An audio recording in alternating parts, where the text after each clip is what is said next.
Serial killers రేపిస్టులకు Bengaluru Parappana Agrahara జైల్లో రాచమర్యాదలపై దర్యాప్తుకు ఆదేశించారు అధికారులు.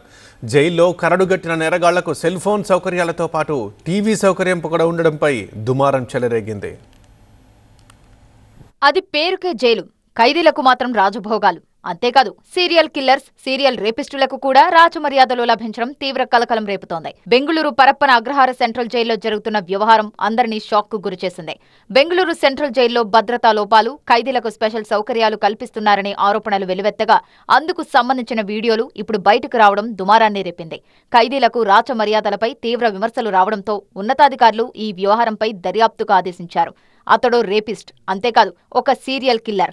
ఆ నరరూప రాక్షసుడు 20 మందిని అత్యాచారం చేశాడు, 18 మందిని అతి దారుణంగా హత్య చేశాడు. దీంతో అతడికి కోర్టు మరణశిక్ష విధించింది. ఆ తర్వాత దాన్ని రద్దు చేసి 30 ఏళ్ల జైలు శిక్ష వేసింది. జైలు శిక్ష అనుభవిస్తున్న ఆ వ్యక్తి జైలులో మాత్రం వీఐపీ ట్రీట్మెంట్ పొందుతున్నాడు. టీవీ, సెల్ ఫోన్లతో పాటు పలు సౌకర్యాలు అందుతున్నాయి. ఆ ఒక్క ఖైదీకి మాత్రమే కాకుండా ఇతర నేరగాళ్లకు కూడా ఆ జైల్లో అలాంటి మర్యాదలే చేస్తున్నారని ఆరోపణలు వెలువెత్తుతున్నాయి.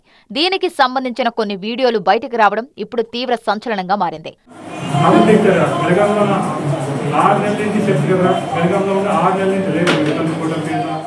1996 నుంచి 2002 మధ్య 20 మంది మహిళలపై అత్యాచారం చేసి 18 మందిని హత్య చేశాడు సీరియల్ కిల్లర్ ఉమేష్ రెడ్డి.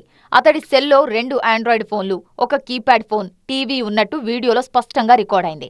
ఉమేష్ రెడ్డి చేసిన నేరాలకు మొదట సుప్రీంకోర్టు మరణశిక్షను విధించింది. అయితే ఈ మరణశిక్షను 2022లో రద్దు చేసి 30 ఏళ్ల జైలు శిక్షను విధించింది.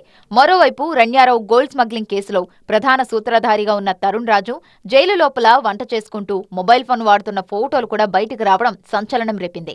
ఈ ఘటనలపై దర్యాప్తునకు ఆదేశిస్తామని, అవసరమైన చర్యలు తీసుకుంటామని కర్ణాటక ముఖ్యమంత్రి సిద్ధరామయ్య ప్రకటించారు.